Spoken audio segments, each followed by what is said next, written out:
Madam President, Commissioner, I just allow the Commissioner to take her seat. I suppose that is polite. Commissioner, colleagues, for the EU, this file is about a gesture that is symbolic in purely economic terms, but is of great political significance at a critical historic juncture for Moldova and our entire European neighbourhood indeed. For Moldova, it is a breath of fresh air in a sector of vital importance for the Moldovan economy, fruit growing. Its importance, however, goes beyond apples and plums, as we will see in a moment, serving as a practical demonstration of solidarity in the face of hardship. The EU and Moldova signed their association agreement on the 27th of June this year. The Moldovan Parliament quickly ratified it on the 2nd of July.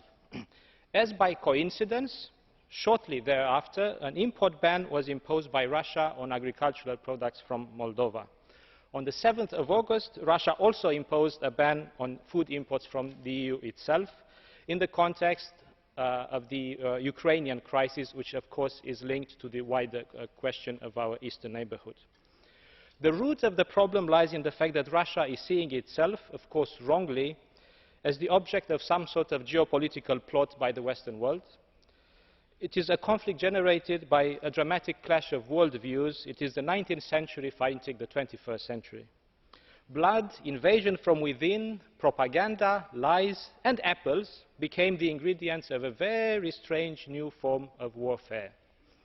Seeking some relief, the Moldovan authorities have turned to the EU, requesting urgent support to reduce the economic impact of the Russian ban, in particular for the most important products of Moldovan fruit growers, apples, plums and table grapes.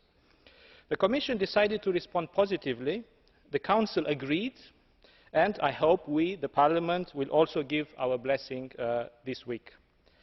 The ban is hurting Moldova's economy in a rather dramatic way. Agriculture is around 40% of Moldova's GDP. Its horticultural sector alone employs 250,000 people. That is 10% of the active Moldovan population. They mostly obviously live in rural areas and they cultivate small and medium family plots. A few words on the legal context of this proposal. The Autonomous Trade Preferences, or ATPs, are an instrument by a trading power, such as ourselves, may offer concessions to a country in order to support its economy without asking for trade concessions in exchange. ATPs for Moldova were originally introduced by the EU in 2008 by the very regulation that we are amending this week. The Commission now proposes to amend the ATP regulation by introducing 3 new duty-free quotas for fresh apples, 40,000 tonnes, table grapes and plums, 10,000 tonnes each. The quotas will apply until the end of 2015, when the whole regime will expire.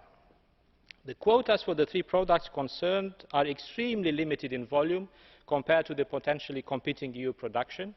For apples, for instance, which is the most sensitive product, it's only 0.4% of our production, and they address very different market segments than most EU production. More specifically, in light of the cultural and geographical proximity with Romania, it is very likely that most of the additional volumes of the 3 products will be absorbed easily by the Romanian market. For apples, for example, Romania this year has a fall of 22% in production, and the quota under the discussion tonight covers 8% only of Romanian production, so there's still a gap to be filled by others. A few words in Romanian now. Sper că autoritățile moldovene să reușească să transforme aceste cote într-o poveste de succes care să ajute cu adevărat fermierii moldoveni. Și aș vrea să fac un apel și la operatorii economici din România să folosească această oportunitate cu deschidere față de colegii din Republica Moldova. Merele, prunele și perele din Moldova sunt foarte gustoase și vă asigur că le vor fi apreciate de consumatorii români dacă le vor găsi pe piață. Vă mulțumesc! Thank you, Mr. Moisa. And now the floor is to Commissioner Malmström. And I'm glad to welcome you here because it's the first time I chair and I have you here as Commissioner. So the floor is yours. Madam President, the honour is all mine.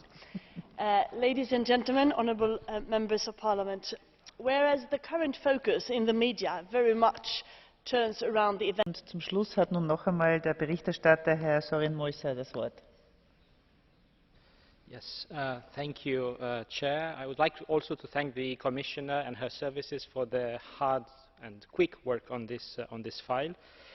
I would like to thank the colleagues who have contributed tonight. I have noticed a lot of common sense in the overwhelming majority of reactions, and I believe I have found the proper metaphor to describe this regulation that we will be adopting tomorrow. Leverage and leverage effect is very fashionable these days. With this resolution, we might have an even better factor than 1 to 15. With a very, very small effort on the EU economy side, we will have a very significant effort on the Moldovan side. Now, very brief reactions to some of the other Mr. Scholz, yes, I fully agree with you. There should be policies to make sure the Moldovan GDP structure includes more diversification and higher value added.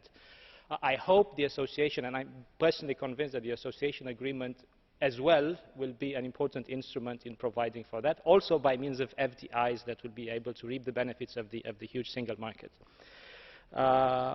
On enlargement, this is about plums and apples, it's not about enlargement. There are many, many, many veto players in the enlargement game, so there's no issue whatsoever of surreptitiously sort of pulling Moldova into the EU by adopting a regulation on apples.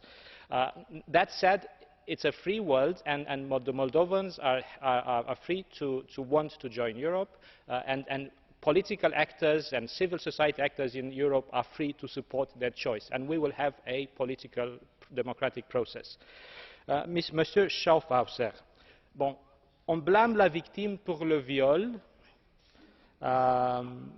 On dit la négation de l'identité moldave. Ça, c'est vraiment du délire. Personne ne nie pas l'identité moldave. Personne ne force pas la Moldavie de faire un choix quel que ce soit. C'est un pays démocratique qui fait ses choix démocratiquement. Merci. Merci beaucoup. Die Aussprache ist damit geschlossen. Die Abstimmung findet morgen statt. Als nächster Punkt auf der Tagesordnung haben wir nun den Bericht von Herrn Scholz, Zollbehandlung von Waren mit Ursprung in Ecuador. Und ich erteile zu Beginn dem Herrn Berichterstatter Helmut Scholz das Wort für 4 Minuten.